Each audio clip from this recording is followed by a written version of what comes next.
Donc, nous sommes là ce soir réunis pour parler aménagement au cerf-volant. Et je vais juste présenter les personnes qui sont présentes là et qui interviendront soit pendant la présentation, soit à l'issue de la présentation à travers les questions-réponses. Donc, Odile Genova, donc conseillère municipale, et notamment en charge de l'accessibilité du handicap. Romain Bouchetière, qui est directeur des services techniques de la commune de Buc. Monsieur Braille, qui est représentant du cabinet avec lequel nous avons travaillé et qui va vous présenter tout à l'heure son travail et le projet. Et enfin, Bernard Millon-Rousseau, donc adjoint en charge de l'aménagement des travaux et de l'urbanisme. Le contexte, vous le connaissez, mais c'est le contexte d'une zone relativement accidentogène au niveau de ce carrefour, avec en rouge, vous voyez les pistes cyclables, en jaune les trottoirs. Une discontinuité de la piste cyclable à différents endroits, et notamment sur la partie droite en montant, juste quand vous passez devant le petit casino. Des largeurs de trottoirs qui ne sont pas réglementaires et qui posent des problèmes pour les PMR ainsi que les personnes avec des poussettes, et donc un certain danger à ce niveau-là. Alors, la problématique, ça a été comment aménager ce quartier en liant sécurité et cadre de vie. Ça a été l'occasion d'un projet qui a vu la collaboration de pas mal d'acteurs en fait bucquois. Au début, c'est Vélobuc qui, à travers un projet dans le cadre du budget participatif, a proposé justement une évolution d'aménagement de cet endroit-là. Compte tenu de la complexité et compte tenu du coût, c'est ressorti des budgets participatifs. Je vous rappelle qu'ils sont limités à un certain montant. Et donc, ça a été pris effectivement par les équipes de la commune et ça a donné lieu à justement des travaux complémentaires avec le conseil de quartier, un certain nombre de réunions, un certain nombre d'échanges, la commission communale aménagement qui a eu à plusieurs reprises eu l'occasion de voir, d'échanger, de contribuer sur le projet qui a été fait. Des visites de terrain qui ont été faites par la commission communale d'accessibilité où on a pu vraiment concrètement mesurer les difficultés justement pour les PMR. Là, c'était vraiment l'angle qui avait été pris. Et ça nous a permis à cette occasion-là de voir quels étaient les points d'amélioration à apporter. Bien évidemment, une implication du département des Yvelines. Nous sommes sur la route départementale, donc le département est impliqué, notamment parce que il y a certaines normes attendues par le département pour cette route départementale. À partir du moment où on y touche, eux sont impliqués dans la discussion, dans les échanges et dans la validation du projet. Et puis, nous nous sommes appuyés sur le bureau d'études Anixi, que M. Braille représente et qui va nous présenter justement la façon dont le projet a été élaboré. Sachez que c'est un budget qui représente exactement 611 000 euros TTC, c'est ce qui est prévu pour ce projet-là. Et les objectifs, il y en avait 4. C'est la sécurité pendant les travaux, bien sûr, et après les travaux par rapport à la situation accidentogène dont je parlais tout à l'heure. C'est l'accessibilité, l'environnement et le cadre de vie. Donc, je dirais que le cahier des charges qui a été donné à M. Brun et les objectifs que nous voulions poursuivre et qui étaient donc ressortis de ce travail collaboratif que j'évoquais tout à l'heure, c'est ces éléments-là qui ont été pris en compte par le cabinet Anixi. Et je vais laisser le soin à M. Braille maintenant de nous présenter justement comment cela a été appréhendé. Donc là, vous avez une vue du projet, comment sera aménagé à terme toute la portion du cerf-volant. Donc on va dire, de ce côté-là, vous êtes à côté Versailles, et là, vous descendez direction Buc avec la rue du Haras, du chemin du Haras qui est là, et le parking du casino, pour vous situer. Donc, on le voit moyennement, mais en magenta, c'est les emprises actuelles. Ça vous permettra de voir en gros ce qui est pris sur la route et va être, on va dire, aménagé pour les accotements et tout ça pour on va dire, la sécurité et donc, comme le disait tout à l'heure Monsieur le maire, essayer d'avoir des cheminements doux, cohérents et protégés du mieux qu'on peut de la circulation routière qui est relativement importante sur cette zone. Donc aujourd'hui, vous avez, on va dire, une voie, enfin une voie descendante, une voie montante. Bon, ça, rien de bien étonnant. Mais surtout, vous avez sur cette portion-là des largeurs de voirie qui sont importantes parce que vous avez, on va dire l'emprise d'une troisième voie qui n'est pas, on va dire, qui n'est pas utilisée, qui est votre terre-plein central avec les pavés. Et donc le but, donc c'est une des raisons pour lesquelles justement vous avez entre guillemets pas malgré la forte emprise entre chaque bâtiment, vous n'avez pas des trottoirs, des cheminements doux, on va dire à la hauteur que l'emprise pourrait le permettre. Donc le but du projet et l'objet du projet, ça a été, bon, en relation avec le département, d'essayer de diminuer, on va dire, cette largeur de voirie qui est un équivalent 3 voies à une 2 voies départementale. On est quand même sur une largeur à terme qui sera quand même relativement importante vu le gabarit de la route et de la circulation qu'elle supporte. Et donc on a réduit, vous voyez en fait le terre-plein central là fait à terme partie complètement de la voirie.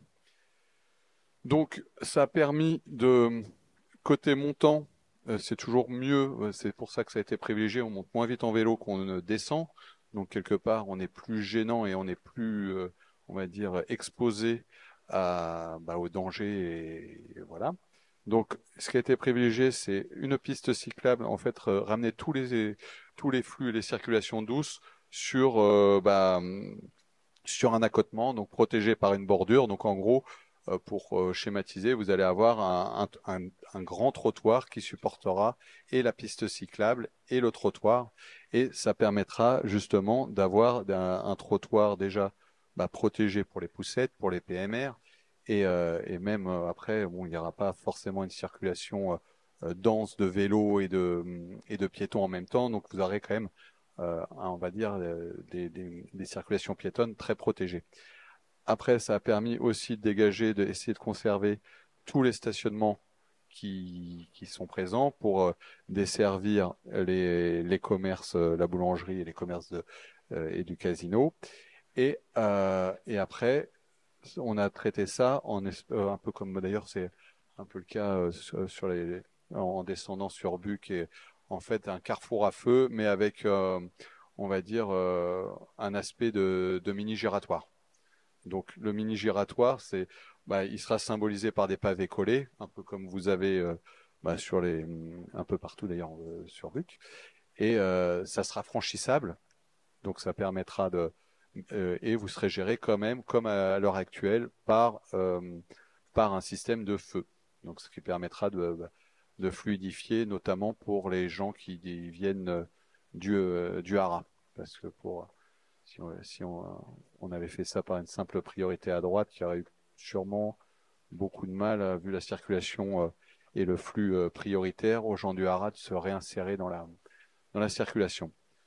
Donc, ça, c'était pour, on va dire, l'aspect sécuritaire, c'est bien séparer les différents flux et comment dirais-je, oui, et avoir des cheminements continus et pas avoir, comme vous avez actuellement, des passages de la voie cyclable sur accotement qui passent sur la route, qui reviennent sur l'accotement, des piétons qui traversent et en fait, donc quand vous regardez, vous avez un trottoir de part et d'autre qui est le long des bâtiments, la piste cyclable et dans le sens descendant, malheureusement, vous n'avez pas assez d'emprise malgré l'espace qu'il y a pour avoir une piste cyclable comme sur le côté montant. Donc la piste cyclable là sera complètement sur la route et vous n'aurez pas cette on va dire comme c'est actuellement, on va dire des réinsertions un peu compliquées dans la circulation en passant de l'accotement à la voirie.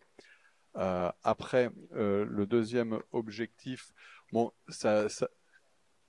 après oui, il y a les arrêts de bus. Les arrêts de bus aujourd'hui, vous en avez euh, un là, ouais, qui doit être là, juste après le feu, et un qui est un peu plus loin. Et en fait, normalement, un arrêt de bus est en amont d'un feu et pas en aval.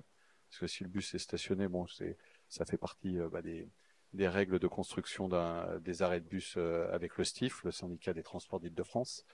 Et donc, en fait, il a été ramené, on va dire, en amont et avoir, en gros, un passage piéton qui est entre les deux à l'arrière de chaque bus pour éviter la visibilité quand on traverse, que, on manque de visibilité et les piétons et ceux qui traversent risquent de se faire renverser.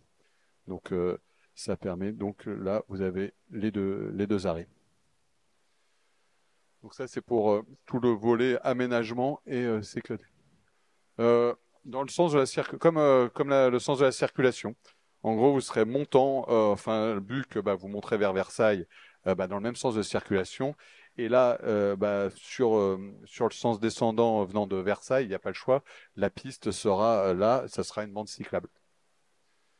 En fait, et comme on descend, comme je disais tout à l'heure, plus vite, normalement, le cycliste est moins poussé par la voiture qui s'excite et qui veut le dépasser, qui veut le pousser. Donc, en général, on respecte toujours, quand on n'a pas l'emprise, le sens montant, on monte moins vite. Donc, on est plus protégé. Le cycliste n'est pas obligé de suer parce que il sent une présence.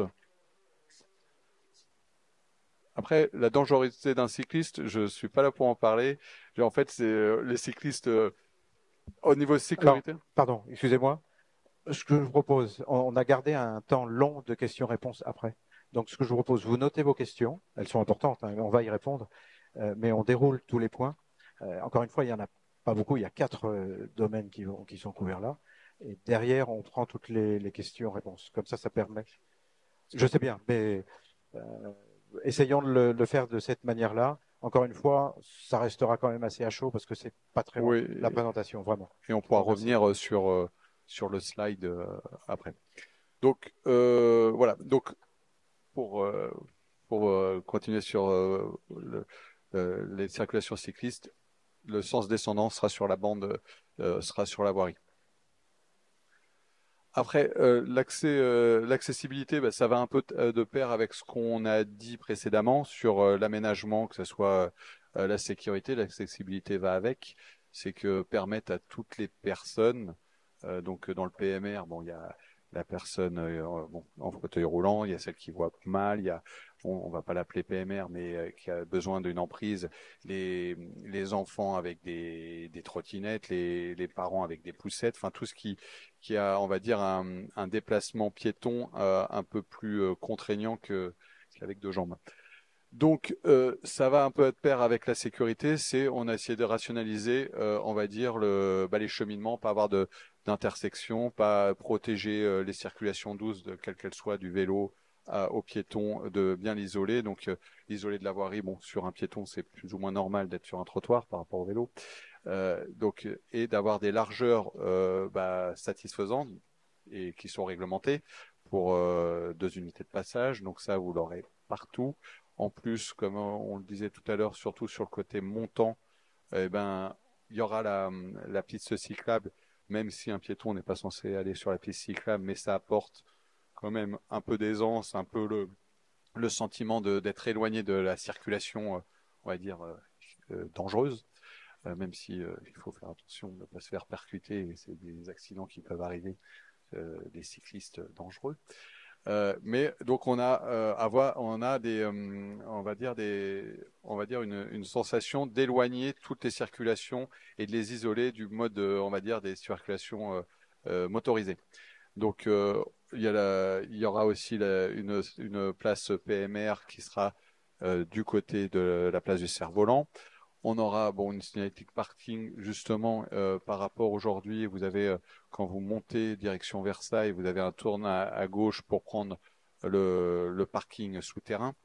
Et alors après, je n'habite pas le cerf-volant, je ne sais pas comment vous vous garez, si vous visitez bien ou pas, mais en tout cas, il y a une capacité publique de stationnement souterrain, donc qui vient normalement en complément de ce qui est le long de la route. Donc, il y aura cette gestion-là à avoir dans les modifications des comportements. Peut-être, donc normalement, on a fait au niveau des deux il y a une largeur qui est suffisante aussi pour, vous n'aurez plus on va dire, l'aisance du tourne à gauche. Donc, il y aura des choses à prendre en considération dans les modes de fonctionnement.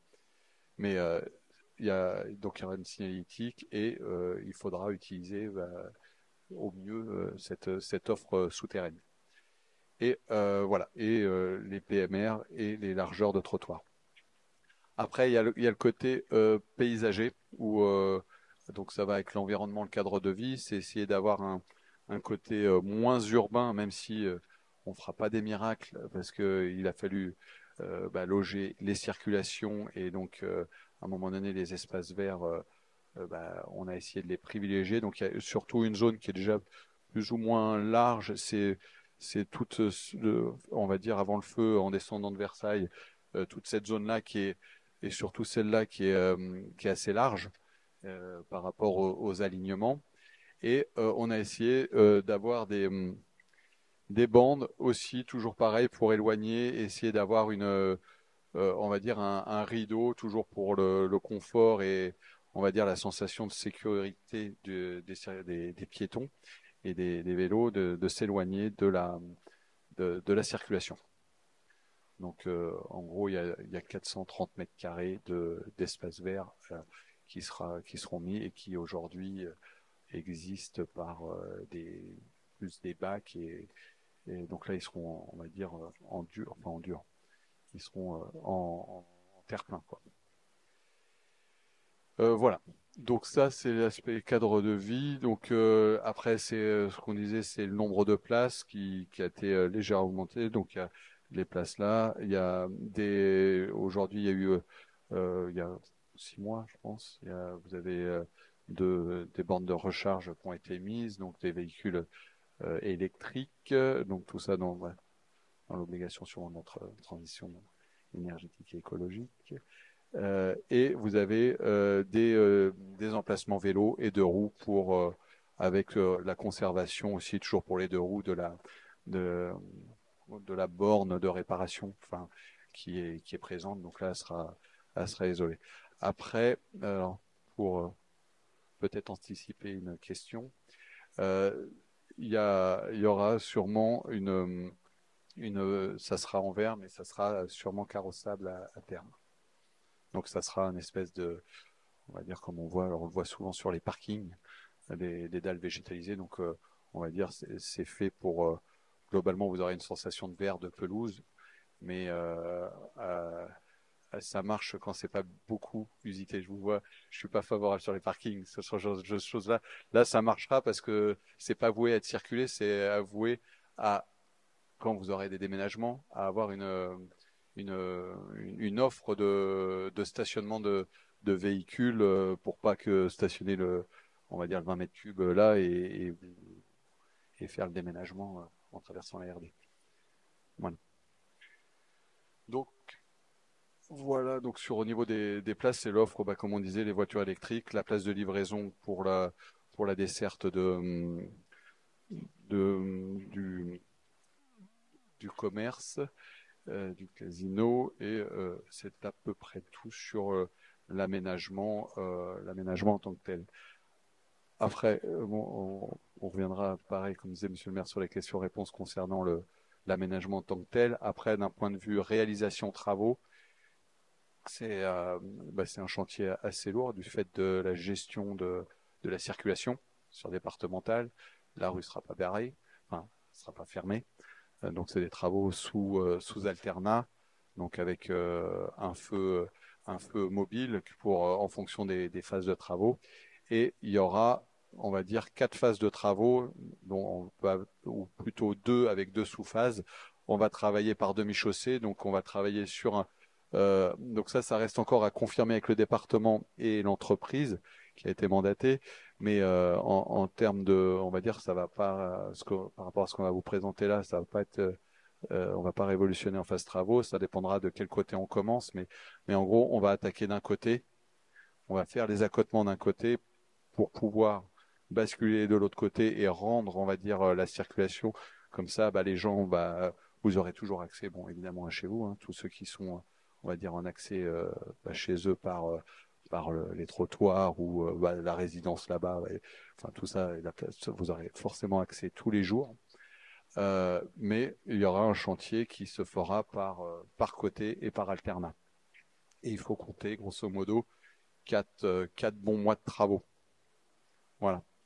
Donc ça sera sûrement un peu contraignant par rapport à la circulation, mais pour vous en tant qu'habitant, à part s'il doit, pour les télétravailleurs et ceux qui restent, ça sera un chantier avec du bruit, hein, on fera pas mais ça sera pas théoriquement un chantier très pénalisant pour vos modes de fonctionnement d'accessibilité et de tous les jours, parce qu'on reste quand même globalement sur du surfacique, il n'y a pas beaucoup de travaux de réseau. Donc il n'y a pas beaucoup de tranchées, donc c'est là que c'est les travaux qui. Là on est sur de la surface, donc c'est de la pose de bordure, donc c'est du linéaire. Ça, je vous dis pas que vous n'allez pas être gêné, mais c'est pas les travaux les plus, on va dire, pénalisants. Par contre, il y aura un phasage à respecter. Voilà. Donc c'est par demi-chaussée et grosso modo 3-4 semaines un mois par sous-phase. Voilà. Merci, Monsieur Braille. Deux points que nous voulions bien afficher aussi ce soir. Quand on parle d'accessibilité notamment, je sais qu'on a eu beaucoup de questions sur la place du cerf-volant en elle-même, hein, puisqu'il y a encore des points à résoudre. Alors, je rappelle que ce projet ne concernait pas la place en elle-même, hein, c'était pas comme ça qu'il avait été vu depuis le départ, mais nous savons aussi, et Odile Genova qui est là le sait très bien, nous avons des problèmes d'accessibilité qui nous restent à traiter sur la place elle-même. Donc, dans les mois qui viennent, on continuera de travailler sur ces sujets-là. Je pense par exemple à rallonger la main courante de chaque côté, des plaques tactiles qui sont à rajouter, etc. Il y aura des aménagements à faire. Ensuite, nous avons, c'est encore devant nous ça, un dialogue à avoir avec les deux copropriétés, du Green et puis de l'Orée-du-Bois, pour demander que la porte basculante extérieure reste ouverte la journée en permanence, le même fonctionnement que sur la place du marché d'ailleurs, pour favoriser l'utilisation des deux parkings publics. La commune, donc c'est l'argent de nous tous, hein, a dépensé de l'argent à une époque pour créer ces parkings publics. Alors celui sous la boulangerie, il n'est pas trop mal utilisé, mais du fait de, vous l'avez compris, que nous enlevons la banquette centrale dont a parlé M. Braille, nous n'avons plus que 2 voies de circulation.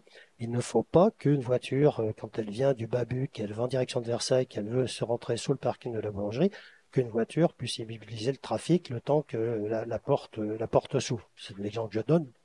C'est la même chose à l'Orée-du-Bois. Et le parking de l'Orée-du-Bois est mal utilisé, très mal utilisé. Le parking public, 55 places, 6 places PMR.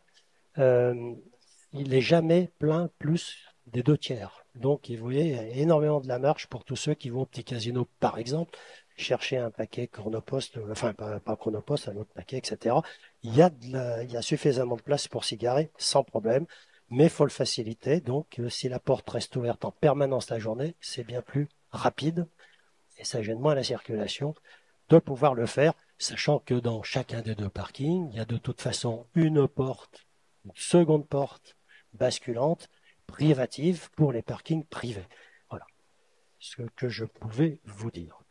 Je note au passage d'ailleurs que pour le Green, vous aurez tous noté que la porte qui a eu un incident n'est toujours pas posée. Et ça gêne en rien, au contraire, tous les échos que j'ai pu avoir, c'était que ça facilitait diablement l'entrée et la sortie de ce parking-là. Je rappelle que la porte est tombée le 1er avril. Nous sommes le 28 septembre. Ça n'a gêné personne. Voilà, je vous avais dit que les présentations seraient quand même assez courtes et que nous souhaitions, j'espère, suffisamment détaillées néanmoins. Merci, Monsieur Braille, pour ce que vous avez présenté.